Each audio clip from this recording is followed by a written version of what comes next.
الحمد لله ثم الحمد لله رب العالمين والصلاة والسلام على رسول الله. السلام عليكم warahmatullahi wabarakatuh. Maganda po ang paksa natin sa araw na ito patungkol po sa paraiso. Marami po tayong matututunan ngayon tungkol sa paraiso. Ang paraiso po ay napakahirap makamit. Ang daan patungong paraiso ay puno ng mga bagay na kontra sa mga pagnanasa at kontra sa mga pagnanais. Ang pagpuntang paraiso ay nangangailangan po ng malakas na determinasyon at tatag ng kalooban upang ating makamit ang habag ng Allah.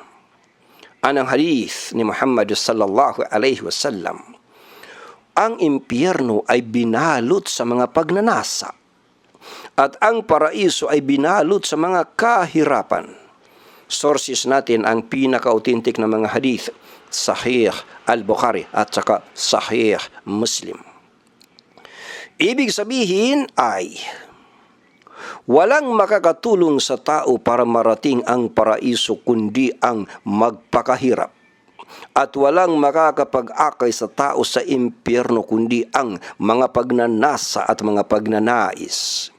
Ibig sabihin ng pagpapakahirap ay pagsusumikap ng tuloy-tuloy at mga pagtitiis sa pagsasagawa ng mga gawaing pagsamba, mga gawaing pagsunod at pagtalima, pagpapasakop sa kalooban ng Allah.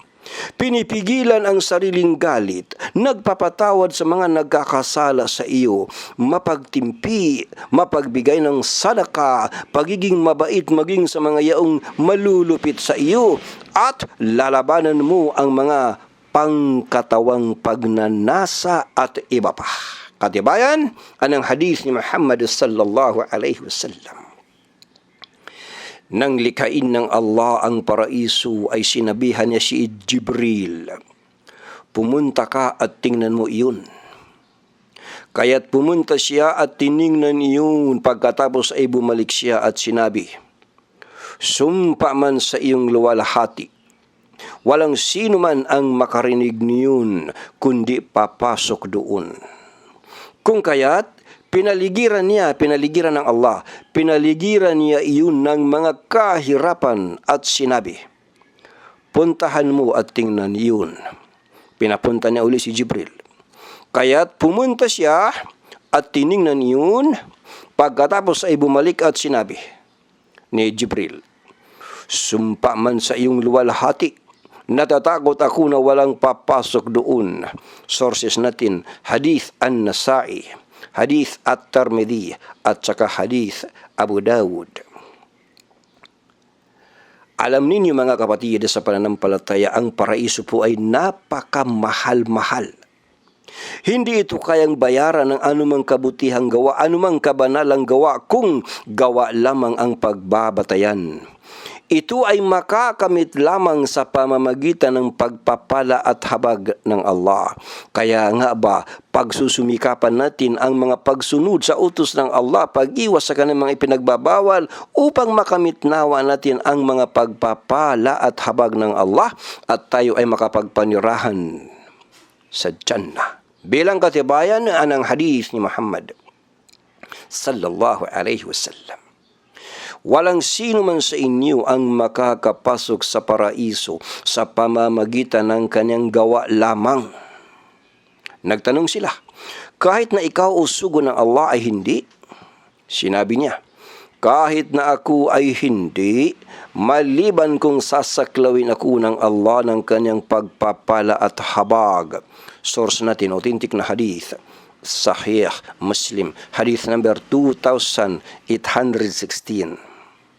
Alam ba ninyo na ang paraiso po ay iba't iba ang antas?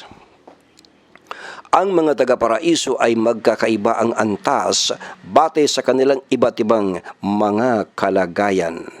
Bilang katibayan, sinabi ng Allah subhanahu wa ta'ala, ba'da a'udhu billahi minas shaitanir rajim, yarfa'illahu alladhina amanu minkum walladhina utul ilma darajati wallahu bima ta'maluna khabir. Chapter 58 verse 11 Quranul Karim. Iaangat ng Allah sa antas ang mga yaong nananampalataya sa inyo at ang mga yaong binigyan ng kaalaman. Alam ng Allah ang lahat ng inyong mga gawa. Gawin po natin, enumerate po natin ang iba't ibang gantimpala na makakamit natin sa paraiso. Gantimpala numero 1. Ang gantimpala para sa mga mapagsabar, mga mapagtiis, mga mapagtimpi. Anong sabi ng Allah tungkol sa mga mapagtimpi? Makinig ang mabuti. Mga mapagsabar. Ulaika yujzawna al-ghurfata bima sabaru. Chapter 25 verse 75 Quranul Karim.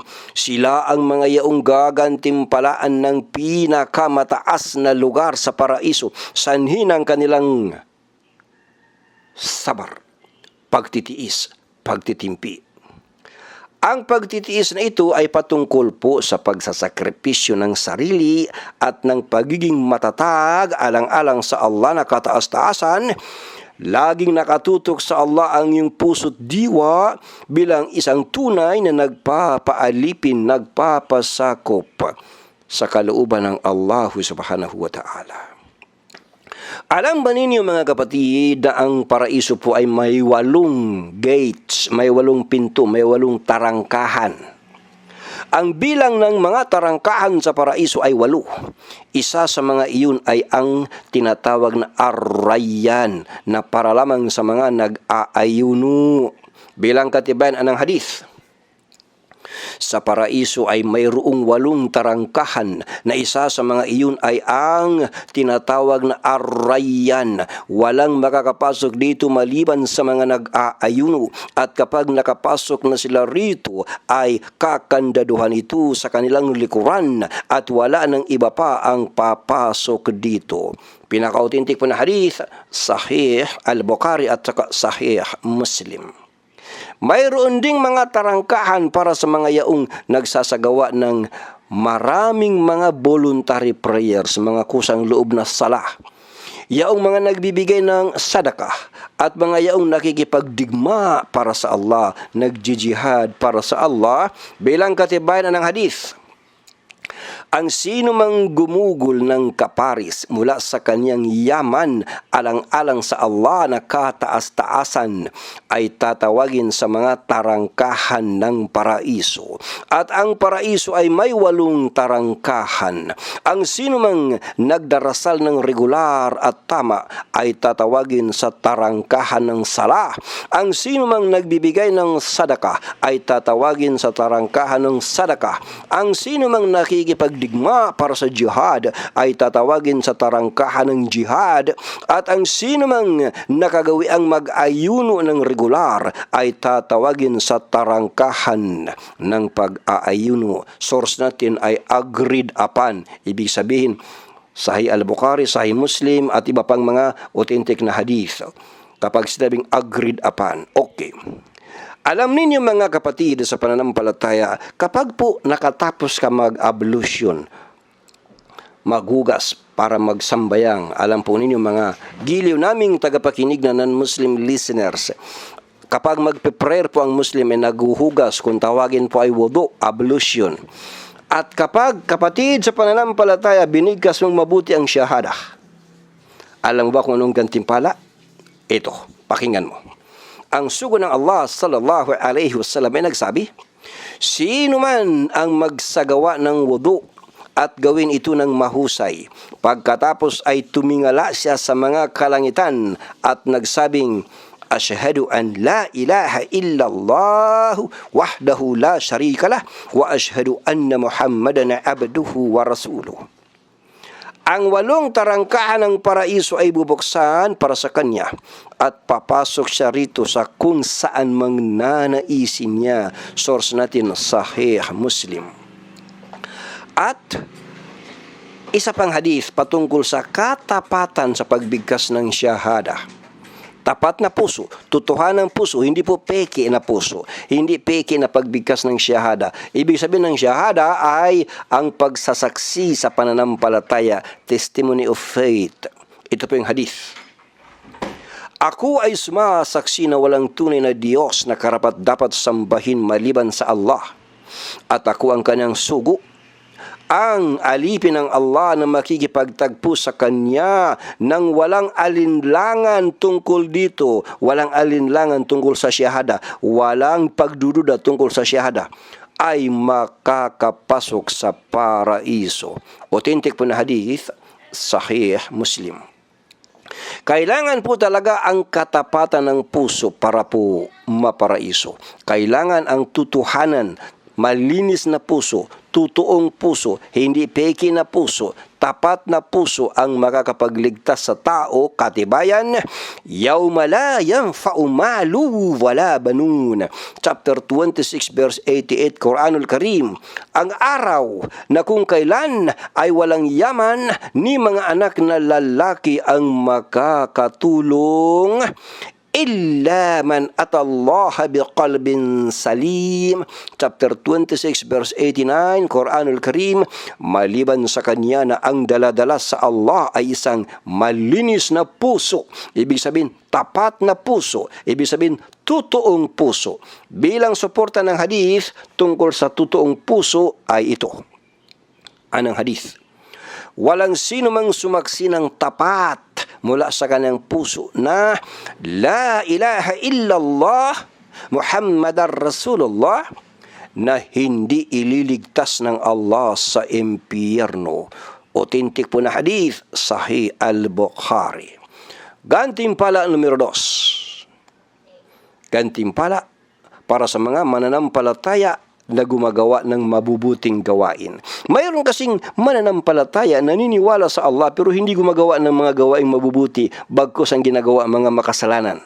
So ang tinutukoy ay mananampalataya na gumagawa ng kabutihan. Ano ang kanilang gantimpala? Opo, hindi ang kayamanan o mga anak mo ang magdadala sa iyo sa paraiso, kundi ay siya na nananampalataya sa Allah, gumagawa ng mabubuting gawain at nalulugod sa kanya ang Allah bilang katibayan.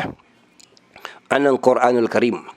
وَمَا أَمْوَالُكُمْ وَلَا أَوْلَادُكُمْ بِالَّتِي تُقَرِّبُكُمْ عِنْدَنَا زُلْفَىٰ إِلَّا مَنْ آمَنَ وَعَمِلَ صَالِحًا فَأُولَٰئِكَ لَهُمْ جَزَاءُ الضِّعْفِ بِمَا عَمِلُوا وَهُمْ فِي الْغُرُفَاتِ آمِنُونَ.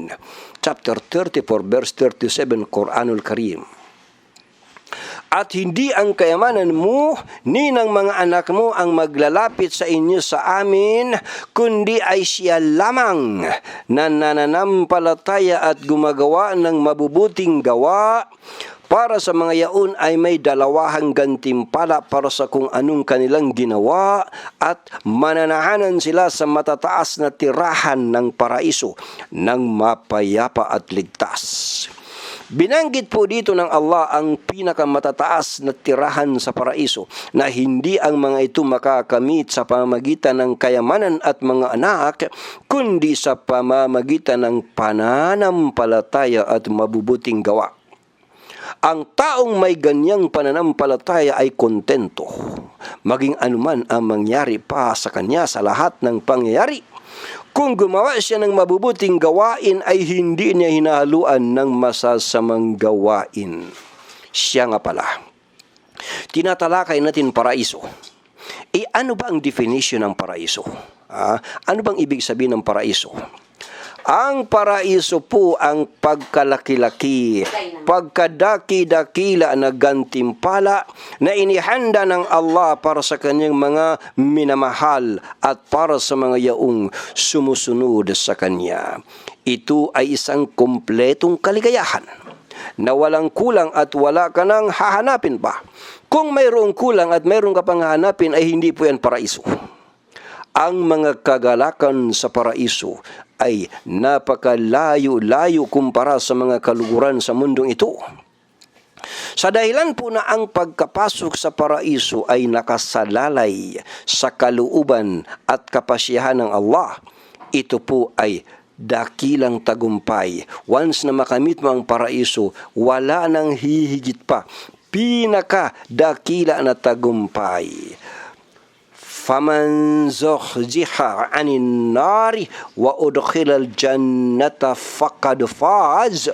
Chapter 3 verse 185 Quranul Karim, siya lamang naligtas ng malayo mula sa apoy at pinapasok sa hardin ang matatamo ang layunin ng buhay. Wa'adallahu al-mu'minina wal-mu'minati jannatin tajri min tahtihal anharu khalidina fiha wa masakin tayyibatan fi jannati adni wa ridwanum minallahi akbar. Dhalika huwa al-fawzul azim. Chapter 9 verse 22 Quranul Karim. Ipinangako ng Allah sa mga mananampalataya, kalalakihan at kababaihan ay mga hardin na sa ilalim nito ay dinadaluyan ng mga ilog upang manahanan doon magpawalang hanggan, at mga nangangagandahang mansyon sa hardin ng walang hangganang lubos na kaligayahan. Subalit ang pinakadakilang lubos na kaligayahan ay ang mabuting kaluguran ng Allah. Iyan ang kataas-taasang kaligayahan. Ano ba ang material na gawa ang paraiso?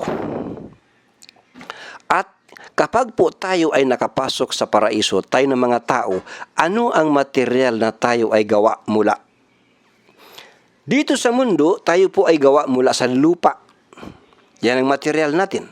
Sa paraiso kaya, ano kaya ang material na tayo ay gawa? Alam ba ninyo, magugulat kayo. Sa paraiso po, tayo po ay gawa sa tubig. Aha! Ang ating material po ay tubig. Subhanallah. Basa ang hadith. Sinabi ni Abu Hurairah, kalugdan nawa ng Allah, nagtanong ako, o sugo ng Allah, sallallahu alaihi wasallam, gawa mula sa ano ang mga tao? Sinabi niya, mula sa tubig. Nagtanong kami, gawa mula sa ano ang paraiso? Sinabi niya, mga laryo, ibig sabihin ng laryo, mga bricks, mga laryo ng ginto at pilak, at almiris. Ano ang almiris? Mga mortar. At almiris ng mabangong musko. Ano yung musko? Musk, pinakamabangong perfume. Ang mga maliliit nitong bato ay mga perlas at mga ruby, at ang lupa nito ay saffron. Sino man ang pumasok nito ay pagpapalain ng kagalakan at hindi kailanman magiging kalunos-lunos. Mananatili siya roon magpawalang hanggan at hindi mamamatay kailanman. Ang kanyang mga kasuutan ay hindi kailanman maluluma at ang kanyang kabataan ay hindi kailanman kukupas. Sources natin, Hadith Ahmad at saka Hadith at-Tirmidhi. Tungkol sa pagpasok po sa paraiso, alam ninyo, ang kaligayahan po ng mga mananampalataya sa paraiso ay wala pong katulad. Grupo-grupo silang papapasukin sa paraiso. Pagdating nila sa paraiso ay magbubukas ang mga tarangkahan nito para sa kanila. Patutuluyin sila ng mararangal ng mga anghel at binabati sila sa kanilang ligtas na pagdating pagkatapos ng pagdusa ng katakot-takot bilang katibayan. Wasiqal ladzina taqaw rabbahum ilal jannati zumara hatta idza ja'uha wa futihat abwabuha wa qala lahum khazanatuha salamun alaikum tibtum fadkhuluha khalidin. Chapter 39 verse 23 Quranul Karim. At ang mga yaong kinatatakutan ang kanilang Panginoon, ibig sabihin sila na mga mahintatakutin sa Allah. Ulitin. At ang mga yaong kinatatakutan kinatakutan ang kanilang Panginoon, ay aakayin sa hardin ng mga pangkat hanggang sa pagmasdan. Darating sila roon, pagbubuksan ang mga tarangkahan nito, at ang mga tagapangasiwa nito ay magsisipagsabing, sumainyo ang kapayapaan, kay ganda ng inyong nagawa, pumasok kayo rito upang manahanan dito. Ibig sabihin, sa ibang salita, ibig sabihin, ang iyong mga salita, ang iyong mga isipan, at ang iyong mga gawain ay mabubuti, kung ang iyong puso ay nadalisay, at dahilan dyan ay karapat-dapat sa iyo ang paraiso. Gantimpala numero 3. Gantimpala sa mga martir. Alam ninyo, pinakamataas na antas ng paraiso ay para sa mga martir. At ang pinakamataas na antas ng mga martir ay yaong nakipaglaban sa first line at hindi tumalikod sa labanan hanggang sa mapaslang. Ito ang katibayan ng hadith ni Muhammad sallallahu alaihi wasallam. Ang pinakamagaling sa mga martir ay ang mga yaong nakipaglaban ng nasa unang hanay at hindi tumalikod hanggang sa sila ay mapaslang. Kanilang kaluguran ang manirahan sa pinakamataas na tirahan sa paraiso. Ngingitian sila ng inyong Panginoon, at sa tuwing ngingiti ang inyong Panginoon sa sino man sa kanyang mga alipin, ang taong iyan ay hindi kukwentahin. Ibig sabihin, hindi siya dadaan sa investigasyon, hindi siya dadaan sa paglilitis, hindi siya dadaan sa accounting. Source natin, Musnad Ahmad, hadith number 2982. Patungkol po sa intercession, yung pamamagitan ng mga propeta na ayaw nila, ang tanging mamamagitan ay si Propeta Muhammad sallallahu alaihi wasallam, pinatunayan ng hadith na sahih na ang mga mananampalataya ay tatayo ng matagal na panahon sa araw ng pagbabayaran. Isa po na tawag sa araw ng paghuhukom ay araw ng pagbabayaran. Kasi anuman ang nagawa mong kabutihan, babayaran ka ng paraiso. Anuman ang nagawa mong kasalanan, babayaran ka ng impyerno. So, ang tawag, araw ng pagbabayaran. Ang mga mananampalataya ay tatayo ng matagal na panahon sa araw ng pagbabayaran. Pinagkakausap ang mga propeta, kakausapin nila mga propeta na pagbuksan ang mga tarangkahan ng paraiso para sa kanila. Lahat sila ng mga propeta ay tututol. Na mga nagsasabi silang, wala ako sa katayuan para gawin yan. Ibig sabihin, wala siya sa katayuan para mag-intercede, mag-intercessor. Hanggang sa ang ating Propeta Muhammad sallallahu alaihi wasallam ay dumating at mamagitan, at ang kanyang pamamagitan ay tatanggapin. Bilang katibayan ng hadith ni Muhammad sallallahu alaihi wasallam, ang Allah na kapuri-puri at kataas-taasan ay iipunin ang sangkatauhan. Tatayo ang mga mananampalataya at ang paraiso ay ilalapit sa kanila. Pagkatapos ay darating si Adam at sasabihin nila, O aming Ama, hilingin mo na buksan ang paraiso para sa amin. Sasabihin niya, sasagot si Adam, mayroon bang dahilan ng pagkakaalis ninyo sa paraiso kundi ang kasalanan ng inyong ama? Wala ako sa katayuan para gawin iyan. So lahat ng mga propeta at mga sugo ay tumutol, nag-refuse na sila ay tumayo bilang tagapamagitan, intercessor. Ngunit si Muhammad sallallahu alaihi wasallam ay tatanggapin niya ang tungkulin at sisimulan ang paghuhukom. Gantimpala numero 4. Ito po ay gantimpala para sa mga tumutulong sa mga balo, tumutulong sa mga widows, yung mga ginang na namatay ang mga mister, mga widows, mga balo na mahihirap. Tumutulong sa mga balo at mga mahihirap. Makinig kayo mabuti mga bro, ang gantimpala. Aha. Ang mga tumutulong sa mga balo at mga dukhan-dukha ay makakamit ang estado ng isang mujahid sa paraiso. Kung ano ang status ng mga nagjijihad, ay ganun din ang magiging status ng mga tumutulong sa mga widows at mahihirap. Bilang katibayan, ito pang hadith. Ang taong tumutulong sa mga balo at mga dukhan-dukha ay katulad ng mga nakikipaglaban para sa Allah na kataas-taasan. Sa tingin ko, anang narrator, ay sinabi niya, at para siyang katulad ng tumayo magdamag sa pagdarasal at walang tulugan. Ibig sabihin, para siyang katulad ng nagtahajjud buong magdamag. Dagdag pa. At katulad ng nag-aayuno ng tuloy-tuloy at hindi kailanman pinutol ang pag-aayuno. Allahu Akbar. Mantakin mo, kapag tinutulungan mo yung mga widows, mga balo at mga dukhan-dukha, para kang nagjijihad, para kang nagtatahajjud magdamag, at para kang nag-aayuno ng tuloy-tuloy. Source natin, Sahih Muslim, authentic na hadith. Hadith number 2982.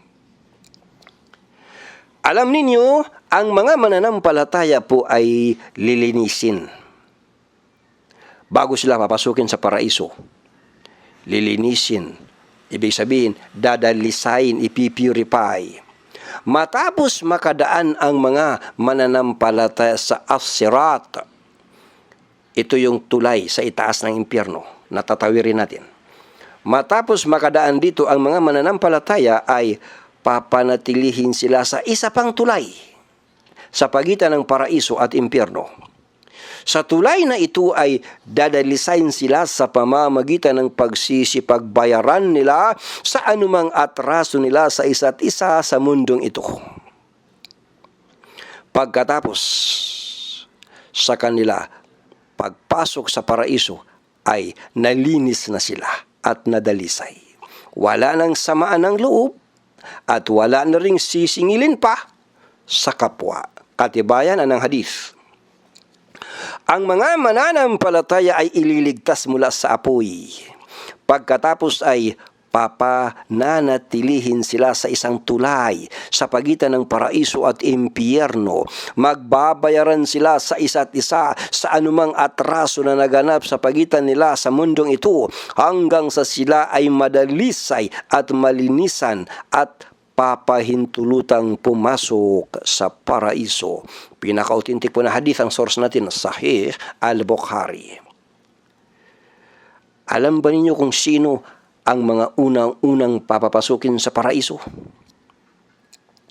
Ang kauna-unahan sa sangkatauhan na papasok sa paraiso ay si Propeta Muhammad sallallahu alaihi wasallam. Katibayan, anong hadith? Ako ang kauna-unahang kakatok sa mga tarangkahan ng paraiso. Authentic na hadith, Sahih Muslim.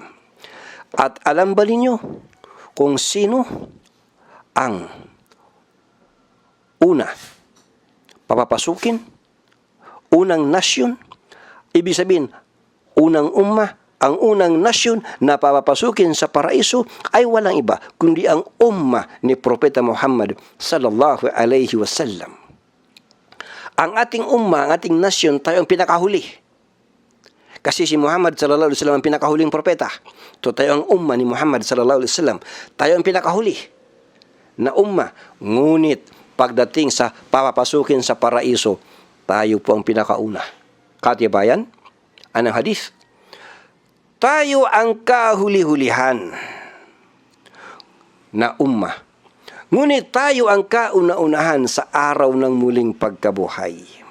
Tayo ang kauna-unahan sa sangkatauhan na papasok sa paraiso. Sahih al-Bukhari at saka Sahih Muslim. At alam ba niyo kung sino ang kauna-unahan sa ummah ni Muhammad sallallahu alaihi wasallam? Sa mga tagasunod ni Muhammad sallallahu alaihi wasallam, ang kauna-unahan na papapasukin sa paraiso? Wala pong iba kundi si Abu Bakar radhiyallahu an. Si Abu Bakar. Ang kauna-unahang miyembro ng kanyang ummah na papasok sa paraiso ay si Abu Bakar as-Siddiq. Kalugdan nawa siya ng Allah. Bilang katibayan, anang hadis. Pumunta sa akin si Jibril at ipinakita sa akin ang tarangkahan ng paraiso na papasukan ng aking ummah. Sinabi ni Abu Bakar, O sugo ng Allah sallallahu alaihi wasallam, sana'y nakasama ako sa iyo para makita iyon. Sinabi ng sugo ng Allah sallallahu alaihi wasallam, ngunit ikaw, o Abu Bakar, ang kauna-unahan sa aking ummah na papasok sa paraiso. Allahu Akbar. Gantimpala numero 5. Gantimpala po para sa mga mahihina at mga mahihirap. Mga pobre, mga kawawa. Opo. Karamihan po sa mga papasok sa paraiso ay ang mga mahihina at mga mahihirap na binabaliwala ng mga tao at walang nag-aaruga. Sila ang mga yaong inaapi, kinamumuhian at pinagtatawanan. Ngunit sa paningin ng Allah ay mahalaga sila dahil nasa kanila ang takot sa Allah. Nasa kanila ang pagsamba sa Allah ng tapat. Nasa kanila ang pagsamba sa Allah ng pakumbaba. Kaya mahalaga sila sa Panginoong Allah. Bagamat sa paningin ng mga tao sila ay mga walang kwenta, mga dukha, mga mahirap, dahilan sa nasa kanila ang takot sa Allah, nasa kanila ang pagsamba sa Allah ng tutuhanan tapat, at nasa kanila ang pakumbaba na pagsamba sa Allah, sila pinili ng Allah pauunahin sa paraiso. Sila. Anong hadis? Tumingin ako sa paraiso at nakita na ang karamihan sa mga taga roon ay ang mahihirap. At tumingin ako sa impyerno at nakita na karamihan sa mga taga roon ay kababaihan. Allahu Akbar. Karamihang laman ng impyerno ay kababaihan. Allahu Akbar. Pinaka-authentic po na hadith, Sahih Al-Bukhari at Sahih Muslim. Bakit karamihan sa impyerno ay babae? Sagot.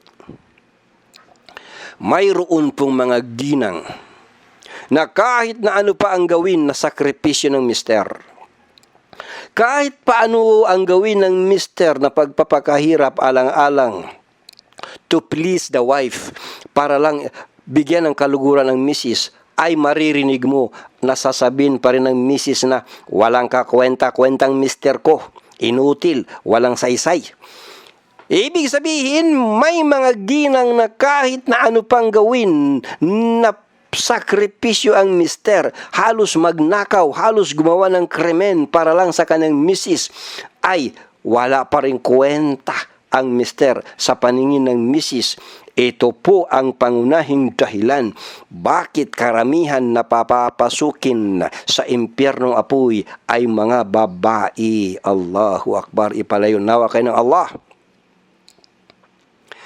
Mayroon namang papapasukin sa paraiso ng dire-diretso, walang investigasyon, walang pagtutuos, walang pagkukwenta, walang accounting. Sino kaya ang mga ito? Ang kauna-unahang grupo sa ummah ni Muhammad sallallahu alaihi wasallam na papapasukin sa paraiso ay ang mga yaong nangunguna sa iman, nangunguna sa pananampalataya, nangunguna sa takwa, nangunguna sa mga kabanalan o mga gawaing pagiging mahintatakotin sa Allah, nangunguna sa mga mabubuting gawa, nangunguna sa pagpapanatili sa tunay na relihiyong Islam. Anong hadith? Binigyan ako ng 70,000 sa aking ummah na papapasukin sa paraiso ng walang pagtutuos.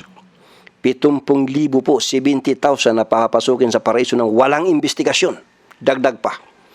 Ang kanilang mga mukha ay katulad ng kabilugan ng buwan at ang kanilang mga puso ay wari baga iisa.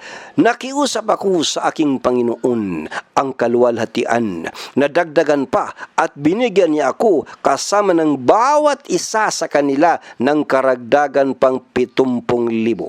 Hadith Ahmad. Isa pang hadith. Pinangakuan ako ng aking Panginoon na 70,000 ng aking ummah ay papapasukin sa paraiso ng walang pagtutuos at walang kaparusahan, at sa bawat isa ay 70,000 at tatlong dakot ng mga tao na dadamputin ng aking Panginoon. Allahu Akbar. Authentic po na hadith ha. Sahih Al-Jami, Volume 6, hadith number 108 at saka hadith number 2988. Anong klaseng mga tao itong unang 70,000? At yung 70,000, bawat isa ay dagdag 70,000 din. Anong klaseng mga tao ito? Ano ang kanilang mga katangian? Ano ba ang kanilang mga characteristics? Tingnan natin mga sarili. Baka po makasama tayo rito. Ang swerte nila. Unang papapasukin ng walang investigasyon. Ito ang kanilang mga sipat. Ito ang kanilang mga katangian. Hindi nila ginagamot ng pagpaso ang kanilang mga sarili. Hindi ba mayroong panggagamot na susunugin yung balat mo? Ito, hindi nila ginagamot ng pagpaso ang kanilang mga sarili. Hindi nila ginagamot ng ruqya ang mga sarili. Yung ruqya, yung binabasahan ng mga verses ng Quran bilang panggagamot, ang tawag roon, ruqya. So, hindi nila ginagamot ng ruqya ang mga sarili.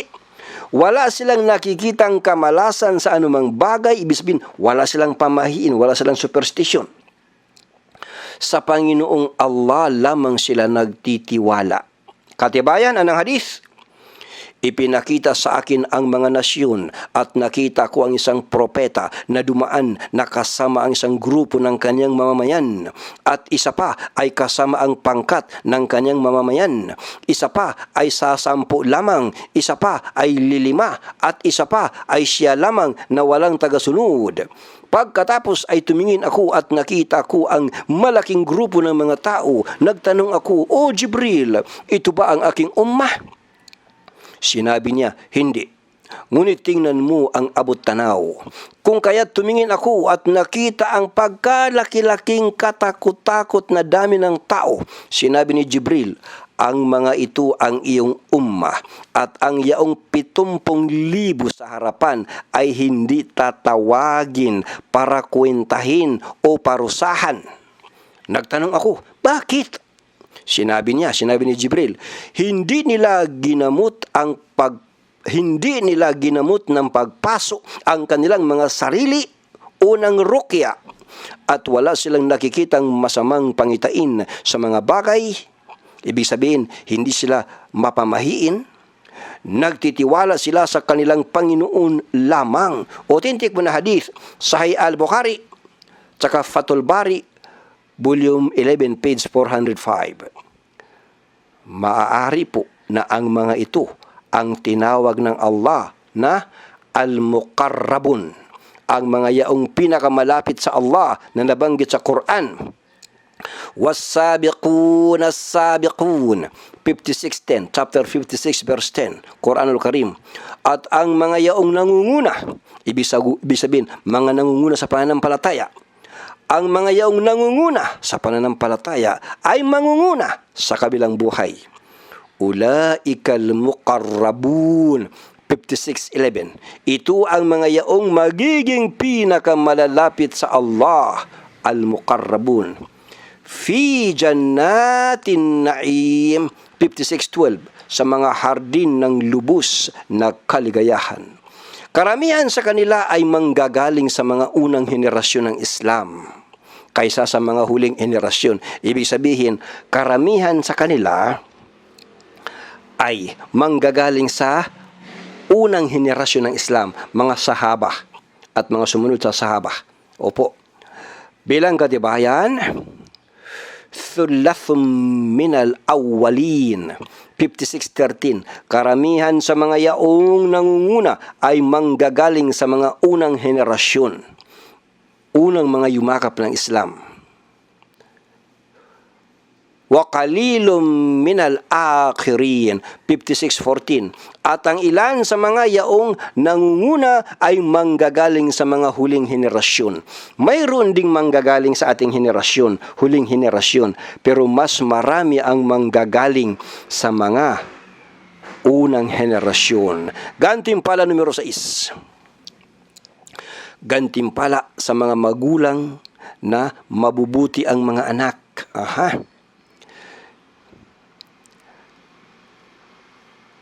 Iaangat ka, ikaw na magulang, iaangat ka ng Allah ng status sa paraiso at magtataka ka, bakit bigla kang naiangat? Tatanong ka, bakit? Sasabihin sa iyo, ang iyong anak ay nagdudua, ipinagdudua ka. Kaya napakamahalaga po mga kapatid na turuan natin ang ating mga anak na ipagdua tayo ng mga magulang at tayo naman ipagdua natin ang ating mga magulang. Anong hadis? Bilang katibayan. Iaangat ng Allah na kataas-taasan ang estado ng kanyang marangal na alipin sa paraiso. At magsasabi ito, O aking Panginoon, papaano ako magiging karapat-dapat dito? Sasabihin ng Allah, sapagkat ang anak mo ay ipinanalangin ang kapatawaran sa iyo. Hadith Ahmad ang source natin. Alam ba ninyo na mas mauunang papasok sa paraiso ang mga mahihirap kaysa sa mga mayayaman na mananampalataya? Anong hadith? Ang mga mahihirap sa mga muhajirin ay papasok sa paraiso ng 40 taong mauuna sa mayayaman. Authentic po na hadith, Sahih Muslim. Isa pang hadith.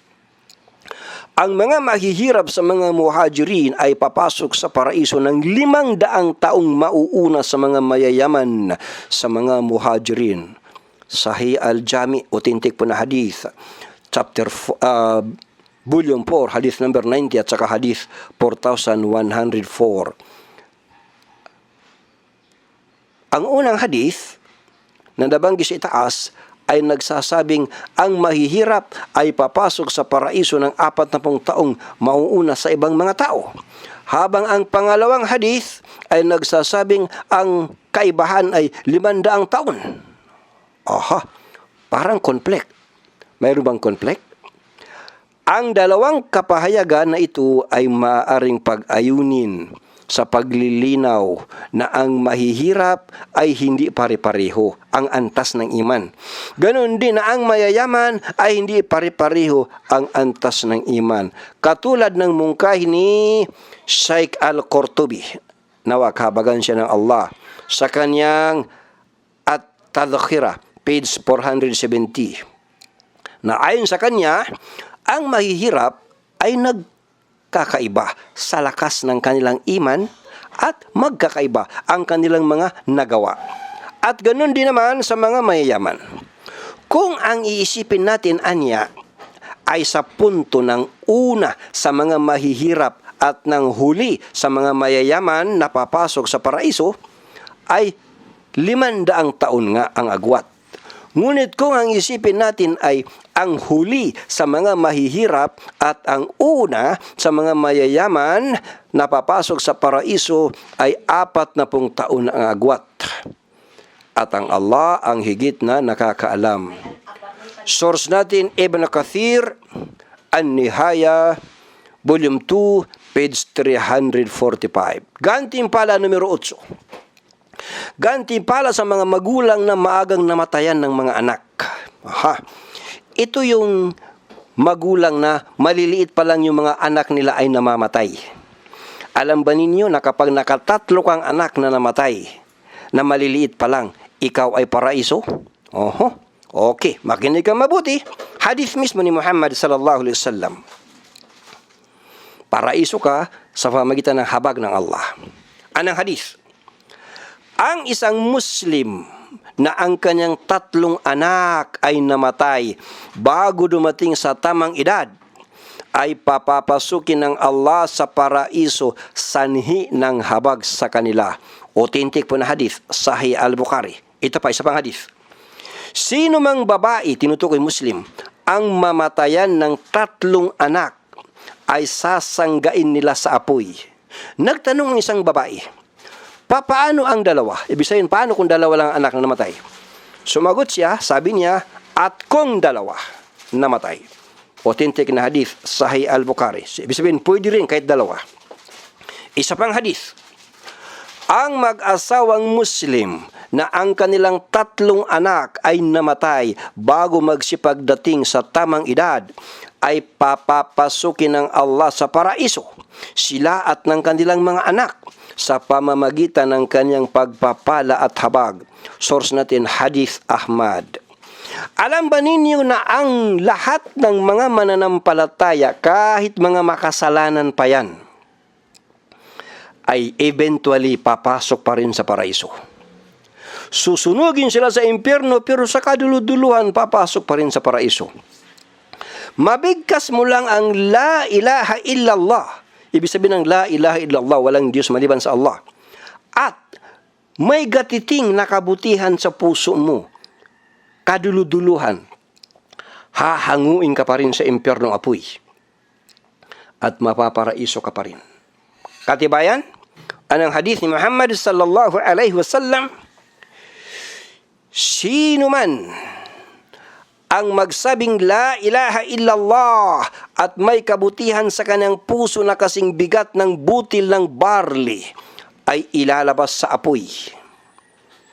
Pagkatapos ay sino man ang magsabing la ilaha illallah at may kabutihan sa kanyang puso na kasing bigat ng butil ng trigo, ay ilalabas sa apoy. Pagkatapos ay sino man ang magsabing la ilaha illallah na may kabutihan sa kanyang puso na kasing bigat ng atom, ay ilalabas sa apoy. Pinaka-authentic po na hadith, ang source natin, Sahih Muslim, Volume 1, Hadith number 182. Ibig sabihin, kapag ikaw ay nananampalataya na walang Diyos maliban sa Allah, gaano man karami ang kasalanan mo, tutupukin ka sa apoy, pero sa kaduluduluhan, dahil nasa iyo ang iman, pananampalataya na kasing laki lang ng atom, ay ligtas ka pa rin. Paraiso ka pa rin. Pero huwag yan ang pangarapin natin, yung dadaan sa impyernong apoy. Ang pangarapin natin ay ang maparaiso ng dire-diretso, walang investigasyon. Sana maging kasama tayo roon sa unang 70,000 na papapasukin sa paraiso ng walang pagtutuos. Nawa nakapulutan natin ang ating tinalakay sa araw na ito. Ito po muli ang inyong kapatid sa pananampalataya, Salim Gimba. Subhanakallahumma wa bihamdik, ashhadu an la ilaha illa anta, astaghfiruka wa atubu ilaik.